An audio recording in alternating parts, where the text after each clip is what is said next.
As the first pale streaks of sunlight brushed the surface of the great Brahmaputra, the world seemed to hold its breath. The river flowed in dignified silence, its waters reflecting 1,000 shifting hues, soft gold, tranquil blue, and the gentle green of early dawn. Resting lightly upon the earth, a fine mist curled in slow spirals, veiling the rice paddies in an ethereal glow. It was into this hush that Diya's tireless spirit entered each morning, her rickety bicycle wobbling along the narrow path, worn smooth by countless journeys. Diya was only 10, but there was an old soul behind her bright, curious eyes. Her family's home was humble, tucked among bamboo groves where birds sang with delight. But what it lacked in splendor it made up for with laughter and love. Each morning, Diya rose before the others, quietly gathering her blue hymn book, its cover faded and edges feathered from use, and wrapped a shawl around her shoulders. She had a purpose, one known only to herself, and, she believed, to the Lord who watched over her. As she pedaled, the fields stirred to life around her. Every patch of green glistened with dew, little mirrors that caught the sun's first rays. Egrets soared overhead, white as prayer, and distant water buffalo paused mid-chew to watch the girl's progress. On days like this, the world seemed newly made, as if the turning of the sun and the gentle call of the river were invitations to hope, to faith, and to song. Diya's destination lay just beyond a sleepy tea grove.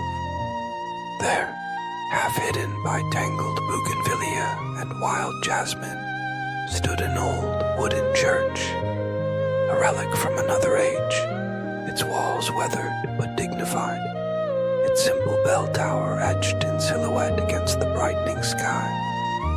Locals believed the church was tended by unseen hands, that its windows caught the sun in such a way as to warm the hearts of all who saw them.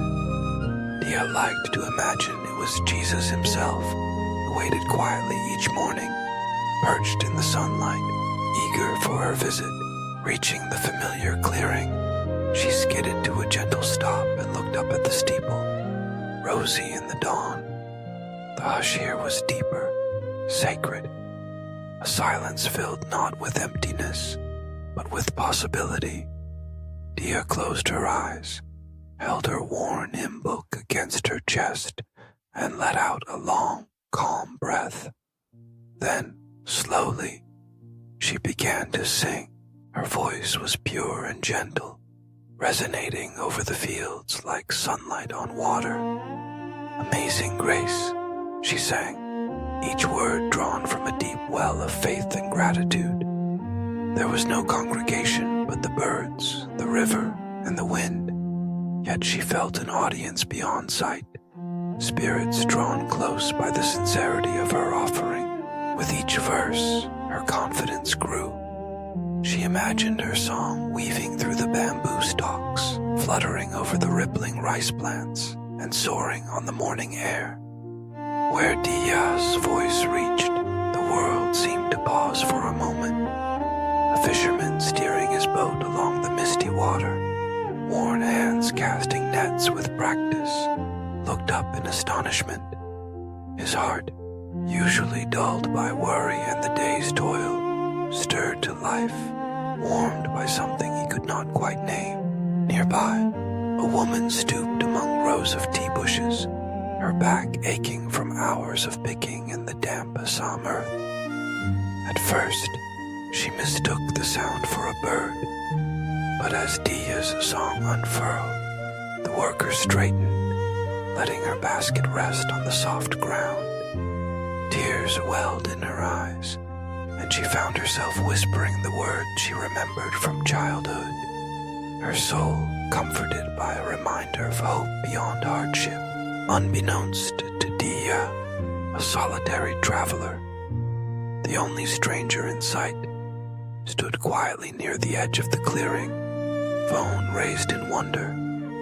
He had come to Assam chasing the famed sunrise, hoping to capture nature's grandeur. Instead, he found something wholly unexpected in the figure of a little girl singing with all her heart to an audience of heaven and earth. With a gentle reverence, he pressed record, his camera capturing not only the melody, but the golden shafts of sunlight filtering through the church's windows, painting a radiant cross onto ancient wood. Between refrains, Diya spoke softly, her prayer drifting on the breeze. Lord Jesus, guide my steps today. There was no artifice in her words, only a child's trusting faith, a certainty that no matter the path or the perils to come, she would not walk alone. The scene, simple as it was, became something extraordinary. The marriage of human vulnerability with divine assurance. Across the village and beyond it, life quickened with the day. Children hurried to school, vendors set up their stalls, and the great river continued its patient journey. But everywhere her melody touched, hearts lightened and burdens lifted, if only for a moment.